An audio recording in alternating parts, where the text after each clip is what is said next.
ஆழ்மனதின் அற்புத சக்தி, இக்கிகாய் அப்படி போன்ற சில அற்புதமான புத்தகங்கள் உலகளவில் அதிக அளவு விற்பனையான புத்தகங்களை சொல்லுவதில் என்னன்னு கேட்டீங்கன்னாக்கா, சுய பிரகடனங்களை நீங்கள் அடிக்கடி பயன்படுத்த வேண்டும் அப்படின்னு சொல்கிறாங்க.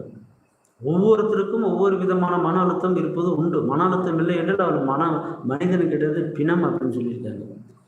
என்ன சுய பிரகடனம் அப்படின்னா, இந்த சுய பிரகடனத்தை எப்போ சொல்லணும் சார் அப்படின்னு கேட்டிங்கன்னா, தூங்குவதற்கு முன்னாடி, தூங்கி எழுந்தோன்னா ஃபஸ்ட்டு உடனே. ஏன் இந்த நேரத்தில் சொல்லணும், மற்ற நேரத்தில் சொல்லக்கூடாதா சார் அப்படின்னு கேட்டிங்கன்னா, இந்த நேரத்தில் தான் பார்த்தீங்கன்னாக்கா நம்மளுடைய மனம் அமைதியான நிலையில் இருக்கும், மிக சக்தியுடன் இருக்கும், வீரியத்துடன் செயல்படுவதற்கு தயாராக இருக்கும். அந்த நேரத்தில் நம்ம எந்த ஒரு சிந்தனைகள் மனதை கொடுத்தாலும், வார்த்தைகளை கொடுத்தாலும் அதை செயல்படுத்துவதற்கு அது என்ன பண்ணாக்கா மிக தீவிரமாக செயலாற்ற முற்படும். எனக்கு தெரிஞ்ச சில சுய பிரகடனங்கள் நான் தெரிஞ்சுக்கிட்டேன். நான் மன அழுத்தத்தில் இருக்கும் பொழுது இந்த சுய பிரகடனத்தை பயன்படுத்தி நான் என்ன பண்ணாக்க அதிலிருந்து மீண்டு வந்தேன். அது என்ன சார் அப்படின்னு கேட்டால், முதல்ல நான் என்ன சொன்னாக்கா, ஆழ்ந்த மூச்சு இழுத்துடும். எழுந்துச்சுன்னா அந்த உட்காந்து அதே இடத்துல உட்காந்துட்டு நல்லா சம்மா உட்காந்துட்டு தரையில் உட்காந்து கை 2 வச்சுட்டு மூச்சை ஒரு 5 தடவை வேகம் இழுத்து விட்டுட்டு நான் இந்த 5 சுய பிரகடனங்களை சொல்லுவேன். என்னன்னாக்கா, நான் மனதளவிலும் தைரியமாகவும் தன்னம்பிக்கையுடனும் இருக்கிறேன் என்று சொல்லிக்குவேன். இது ஒரு 5 தடவை சொல்லுவாங்க. நான் மனதளவில் தைரியமாகவும் தன்னம்பிக்கையாகவும் இருக்கிறேன். 2வது சுய பிரகடனம், நான் இன்று நேர்மறையான எண்ணங்களையும் நேர்மறையான வார்த்தைகளையும் மட்டுமே பேசுவேன், அதுதான் நல்லது. நான் இன்று நேர்மறையான எண்ணங்களையும் நேர்மறையான வார்த்தைகளையும் மட்டுமே பேசுவேன் அப்படின்னு சொல்கிறது அது ஒரு சுய பிரகடனம்.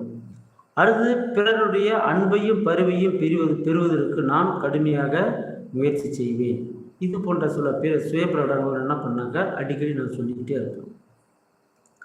இந்த சுய பிரகடனங்கள் யாருக்கு தேவைப்படும் சார் அப்படின்னு கேட்டீங்கன்னாக்கா, நீடித்த மன அழுத்தம், அது கிரானிக் மன அழுத்தத்தில் இருக்காங்க பார்த்தீங்களா, அவங்களுக்கு தான் இந்த சுய பிரகடனங்கள் அதிக அளவு தேவைப்படும். ஏன் அப்படின்னு கேட்டிங்கன்னா, அவங்க நடைபீனம் அவ்வளோதான். முன்னாடி சொன்ன மாதிரி அவரை சுற்றி அற்புதமான நிகழ்வுகள் நிறைய நடக்கும். அதெல்லாம் எதை பற்றியும் அவர் கண்டுக்க மாட்டார். சரிங்களா?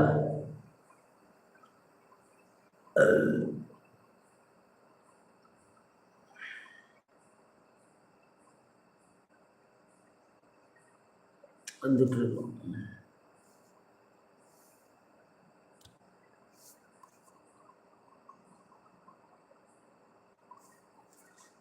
அது அவர் அந்த மாதிரி இருப்பார். சரி, ரைட்டு. அவருக்கெல்லாம் இந்த சுய பிரகடனத்தை பயன்படுத்தினா மட்டும்தான் அவர் அந்த மன அழுத்தத்திலிருந்து அவரால் மீண்டும் வெளியில் வருவதற்கான வாய்ப்புகள் அதிகம். சரிங்களா? அப்படி வரல, அந்த சுய பிரகடனத்தை பயன்படுத்தலை அப்படின்னாக்கா, முதலில் அவரை பாதிக்கக்கூடிய உறுப்பு இதயம், சுவாச பிரச்சனைகள். அதுக்கு அடுத்தது அவர் மரணத்தை தள்ள வேண்டியதான், வேறு வழி இல்லை. சரிங்களா? சரி, மன அழுத்தத்திலிருந்து மீண்டு வர முடியுமானா கட்டாயம் வரலாம். அதுக்கு நான் இப்போ சொன்ன இந்த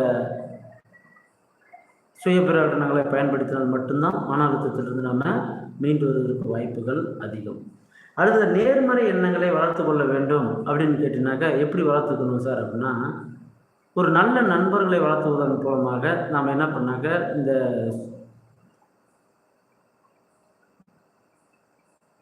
நேர்மறை எண்ணங்கள் நம்ம என்னன்னா வளர்த்துக்கலாம். எப்படி வளர்த்துக்கிறது சார் அப்படின்னு சொன்னால், எனக்கு ஒரு நண்பன் இருந்தான்.